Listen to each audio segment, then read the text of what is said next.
Today I wanted to talk to my brothers.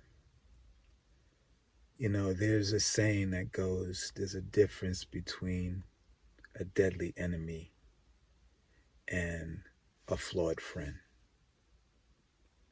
Now, we all know that Kamala Harris is not perfect. None of us are. She's a politician.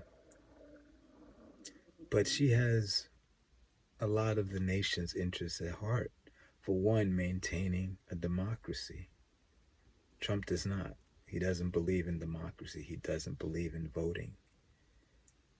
He admires dictators like Vladimir Putin. I'm not going to speak long on this because most of people that look like me, most of the brothers, we are going to vote for Kamala Harris. The numbers show it, 82 to 87% sometimes. We vote Democratic. Only black women vote more. So, it's most of us, so I don't have to go into detail. But for those brothers who are on the 15 to 20%, I'll just say this. We know what this man is, so we don't have to go into everything.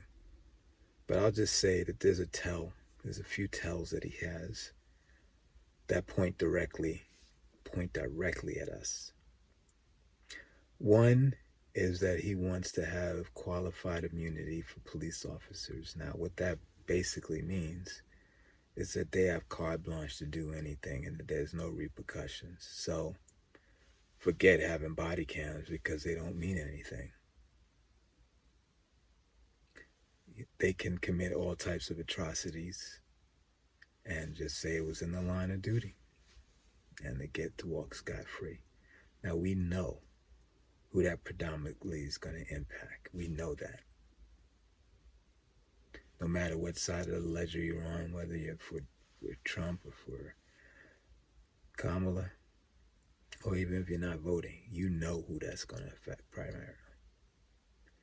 And the second big tell he's had recently is this situation in Springfield, Ohio. A lot of the immigration debate was centered around Latinos. I knew when that argument started that it wasn't about immigration. It was about black and brown immigration. I live in a neighborhood with European immigrants. There's not a peep about that. So I knew the immigration discussion wasn't about immigration. It was about black and brown immigration. So they started off to get us on board with the Latino, the brown, the Arab, the Muslim. They try to bring us on board with that. And then Trump goes right after what the goal was all along. Black people. Haitian immigrants. Migrants who are here legally, not even illegally. The gripe is supposed to be about illegal immigration. They're here legally. Now, what does that say to his followers? Black. You think they're going to make the discernment? Oh, that person is Haitian, that person is Jamaican, that person's a black American? They're not going to make that distinction. That message is coming right after us, brothers. That's after us. You see black, you see danger. So he pivots after that and he goes after Detroit. I'll just say this in closing. No one can take your manhood. No one gives it to you and no one can take it from you. And there's nothing that voting for Sister Kamala is going to change that. There's nothing that supporting a black woman to be the highest office of the land is going to change that. And for anybody to make you believe that, they're playing you. They're playing us. And I'm just calling for us to get behind our sister in this moment. And don't fall for the petty, nonsensical traps. Because that's all they are. He's pulling out the race card.